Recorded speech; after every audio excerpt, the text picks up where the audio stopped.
Well, good morning, everybody. Happy Thursday. Great to be with you today. We're in First Peter, still chapter 5. We started chapter 5 yesterday. And yesterday was the whole lesson on kind of Peter talking to the elders of the church. And we remember we said elders in that sense was kind of like the leaders, the pastors of the church. Not just pastors, though. This is pastors and leaders. The more into leadership God calls you within the church, the more He grows you into leadership, the more these premises that He has for the leaders apply to you.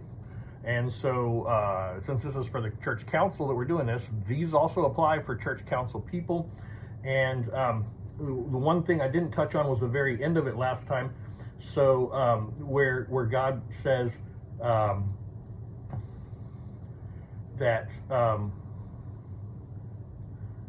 the leaders are supposed to be examples to the flock, so that when the chief shepherd appears, you'll have the unfading crown of glory.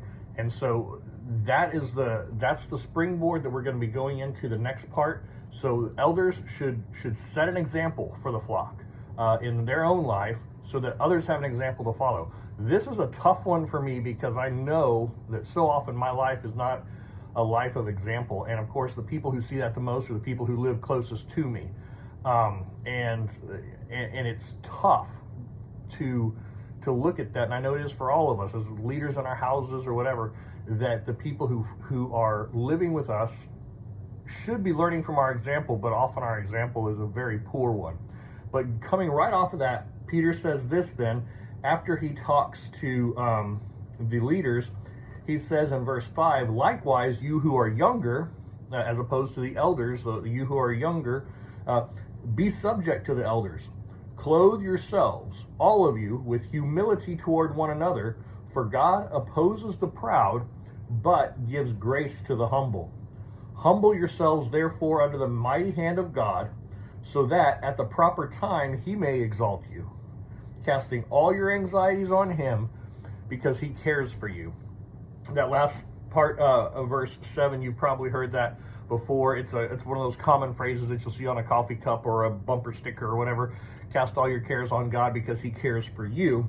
But it comes right off of this whole exhortation to those who are growing in the faith. He says if you're younger, and there was a literal younger and older kind of a dichotomy there, but it's also not just an age thing, but those who are younger in the faith.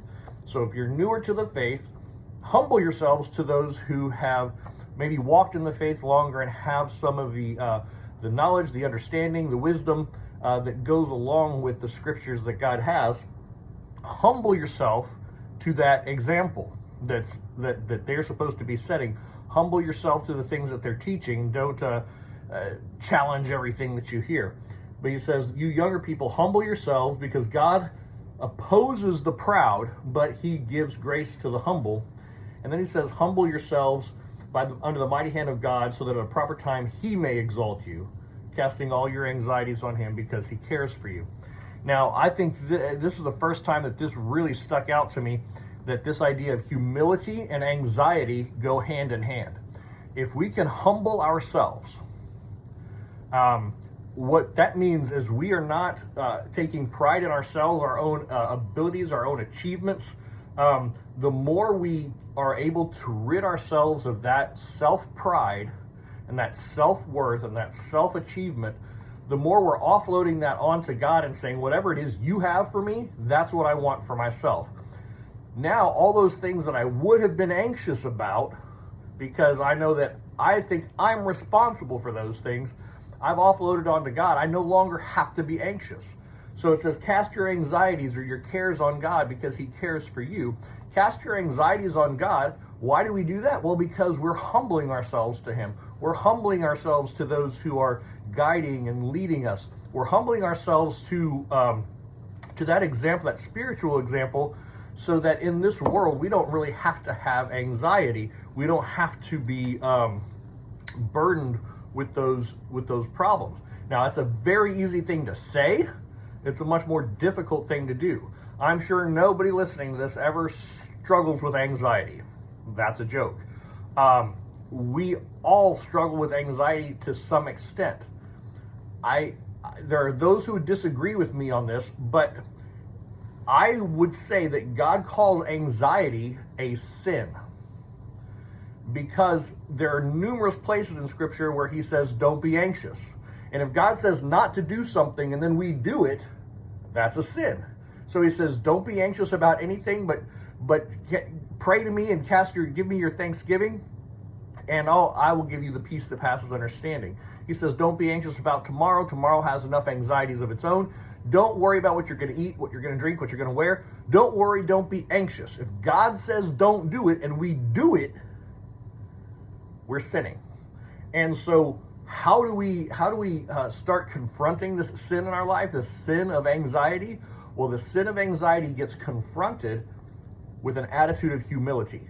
When we can release some of our own pride, set that aside, and allow God to be the one who receives all glory, not ourselves, then we get to put those anxiety, those things that we're worried about, those things that we hold on ourselves as our responsibilities, our tasks, our achievements, we just release that to him. And now we don't have to hold the responsibility or the anxiousness for the outcome, because he says, I know what tomorrow holds. Tomorrow is mine. Tomorrow I'll take care of. You just worry about following me today. And so I'm really kind of pumped about this verse today. It's a good one for me. We can cast our anxieties on him, because those things that we are given in this world to care for and to steward, God gives the growth to it. We don't have to be anxious about what the outcome will be. He'll take care of that. We just need to make sure that our heart, our attitude is humbled before him.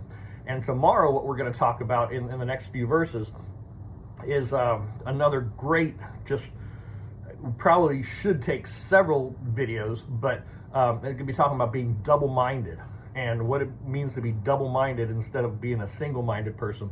But for today, let's focus on our humility toward one another, our humility toward God, and releasing those anxieties to him. I hope you have a great day free of anxiety as you move forward in this study.